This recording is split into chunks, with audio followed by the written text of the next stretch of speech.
দানিলো, ইগোর Thiago ও মার্টিনেলির গোলে শক্তিশালী মদ্রিচের ক্রোয়েশিয়াকে হারালো ব্রাজিল। মাঠে নেমে খেলার মোড় ঘুরিয়ে দিলেন এনরিক। মাঝে কিছুটা ছন্দপতন হলেও শেষমেশ বড় জয় নিয়ে মাঠ ছাড়ল কার্লো শিষ্যরা।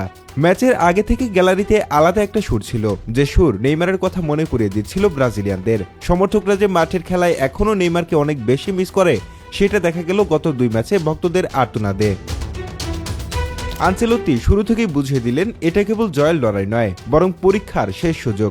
ফ্রান্সের বিপক্ষে হারের একাদশ থেকে বদল হয়েছেন 6 জন। একাদশে জায়গা করে নেওয়া বেশ কয়েকজনকে নিয়ে গোটা ব্রাজিলের খেলার ধরনটাই পাল্টে দিলেন। প্রথম মিনিট থেকেই বল দখলে আগ্রাসন, ডিফেন্স থেকে অ্যাটাকে দ্রুত বল তুলে নেওয়ার চেষ্টা। ক্রোয়েশিয়া অবশ্য নিজেদের ছন্দে খেলতে চাইলেও ব্রাজিলের প্রেসিংয়ে বারবার হারিয়ে ফেলল বল। প্রথম গোল আসতে আসতে দেরি হলো। প্রথমার্ধের যোগ করার সময় বাদিক থেকে ভিনিসিয়াস জুনিয়রের পাস দানিলোকে পৌঁছালো, আর তিনি ফার্স্ট টাচেই ঠান্ডা মাথায় বল জালে জড়িয়ে দেন। এই গোলের মাধ্যমে ম্যাচে লিড পায় ব্রাজিল। বিরতির পর মাঠের খেলায় ক্রোয়েশিয়া একটু দাপট দেখাতে শুরু করে। মধ্যমাঠে বল ধরে রাখতে শুরু করলো। কয়েকটা কাউন্টার অ্যাটাকে ব্রাজিলের রক্ষণকে ঘাবড়ে দিল, কিন্তু পুরো ম্যাচের মোড় ঘুরল শেষ দিকে। 84 মিনিটে ফ্লুকের পাস থেকে লাব্রো মেজর গোল করে ফিরিয়ে আনলেন সমতা। তখন মনে হচ্ছিল ক্রোয়েশিয়ার পুরনো অভ্যাসটাই যেন আবার দেখা দিচ্ছে, শেষ সময়ে এসে ম্যাচ নিজের করে নেওয়া। কিন্তু ব্রাজিল সেটা হতে দিল না। গোল হজমের পর খেলার গতি বাড়ালো তারা, যেন চাপটাকে কাজে লাগিয়ে দিল। 4 মিনিটের মাথায় এনরিক ক্রোয়াট বক্সে ফাউলের শিকার হলেন, পেনাল্টি পায় ব্রাজিল।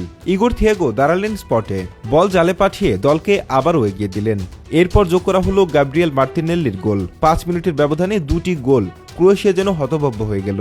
ম্যাচ শেষের বাঁশি বাজার আগে ব্রাজিল নিশ্চিত করে ফেলল 3-1 জয়। শুধু গোল নয়, পুরো ম্যাচ জুড়ে বেশ কিছু মুহূর্ত ছিল আলাদা করে দেখার মতো। ম্যাথিয়াস কুনহার পাস থেকে 3 ডিফেন্ডার কাটিয়ে ভিনিসিয়াস জুনিয়র যেভাবে গোলের পথ তৈরি করলেন তা ছিল একাই একাদশের সামর্থ্যের প্রমাণ। অন্যদিকে পেনাল্টির আগে কুনেহা ও জোয়া পেদ্রো বারবার লিভাকোভিচকে পরীক্ষা করে গেলেন। ক্রোয়াট গোলরক্ষক বাঁচালেন, কিন্তু শেষ রক্ষা হলো না। আনচেলত্তি অবশ্য এই ম্যাচকে ব্যবহার করলেন নিজের পরীক্ষার ফেরে। 8 জন বদলে নামিয়ে দেখলেন কে কতটা তৈরি, কে কোথায় খেলতে পারে। ফলে পুরো একাদশের ধারাবাহিকতায় কিছু ভাঙা গড়া থাকলেও শেষ পর্যন্ত ব্রাজিলের খেলায় যে আগ্রাসন ফিরল, সেটাই সবচেয়ে বড় পাওনা। মাঠের ভেতর নেইমার নেই, কিন্তু তার উপস্থিতি যেন অদৃশ্যভাবে ভেসে বেড়াচ্ছে। এখন ব্রাজিলের সামনে আরও 2টি প্রীতি ম্যাচ। আগামী 18 মে বিশ্বকাপের স্কোয়াড ঘোষণা করবে ব্রাজিল। তার আগে এই 3-1 জয় শুধু ফল নয়, বরং এক ধরনের মেসেজ খেলোয়াড়দের জন্য। হারের পর ফেরার পথটা ঠিকই দেখছে তারা, আর সেই পথে পরীক্ষা নিরীক্ষা শেষে চূড়ান্ত দল গুছিয়ে নিতে আর মাত্র কটা দিন বাকি।